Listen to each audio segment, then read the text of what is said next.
Bella a tutti ragazzi, benvenuti in un nuovo video del mercato Batman napoletano. Come state? Spero tutto bene. In questo video andremo a parlare di calciomercato. Come anticipato nel video di stamattina riguardante il calciomercato, abbiamo un sacco di notizie.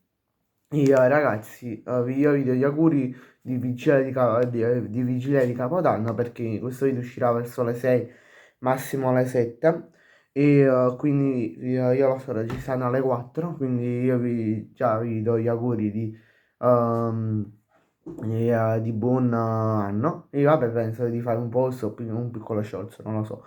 Vabbè, da domani si inizia il calciomercato invernale. Quindi sarò qui, come avevo detto qualche settimana fa, dal 28-29 di dicembre fino al 3 febbraio.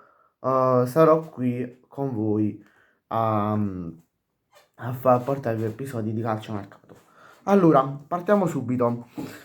Allora, abbiamo una notizia riguardante la Roma e il Manchester United. Allora, il Manchester United vuole rinforzarsi al centrocampo, però è un'opzione che la Roma preferisce farlo in estate perché Manu Koné, Manu Koné è il giocatore interessato allo United e Manu Koné in questo momento è un perno del centrocampo della Roma, quindi sarebbe, tra virgolette, molto subito andare a cedere uno dei giocatori più importanti che la Roma è rosa.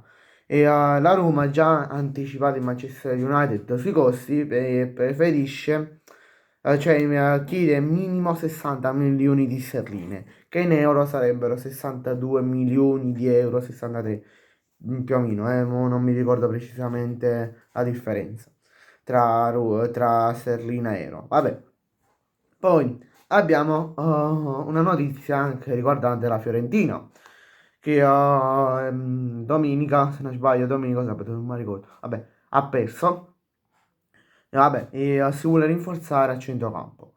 E direi che fa molto bene a prescindere dal nome, no?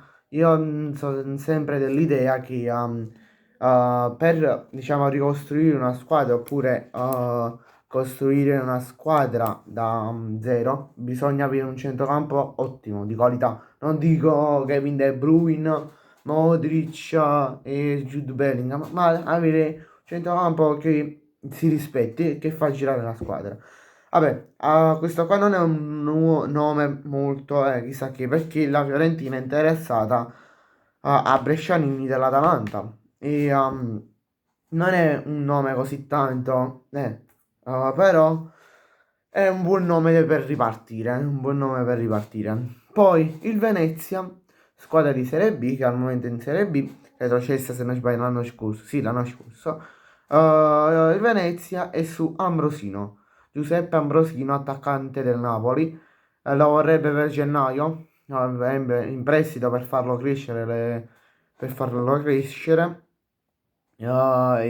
fino a giugno per 6 mesi in vista del mondiale. Ambrosino vorrebbe anche una chiamata da parte della nazionale maggiore, però è un sogno un po' proibito, perché ha 21-22 anni, è giovane è titolare nella nazionale under 21. Quindi va bene, però lui spera sempre in una chiamata per il mondiale, a prescindere da tutto, anche se lui preferirebbe una chiamata dalla nazionale maggiore. Vabbè, poi il Fenerbahce a, continua i sondaggi su Nkunku, continua l'interesse per Nkunku del Milan, attaccante del Milan.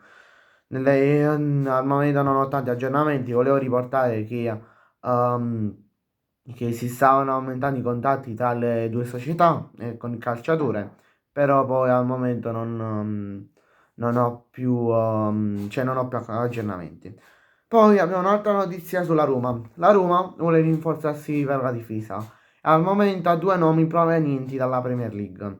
Uno, se vi ricordate, già io ho fatto il nome in passato, 3 o 4 settimane fa, inizio gennaio, cioè quello di Dragusin del Tottenham.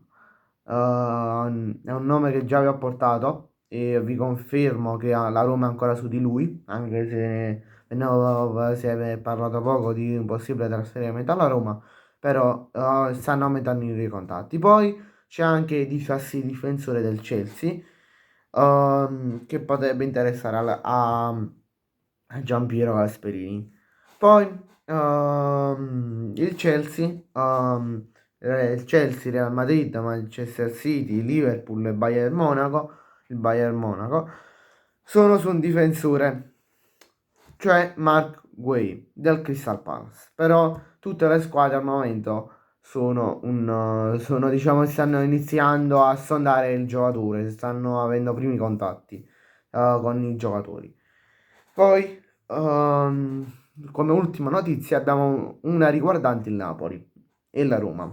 Allora, il Napoli in caso di partenza, a prescindere da quale club è, che sia la Juventus, che sia West Ham, che sia il Milan o qualche altra squadra, Luca dovesse partire, il Napoli a prescindere vorrebbe Artem Dobbik, che è già un nome che si è parlato per l'estate, e in caso di partenza di Luca potrebbe il Napoli fare un pensierino sul giocatore e magari acquistarlo.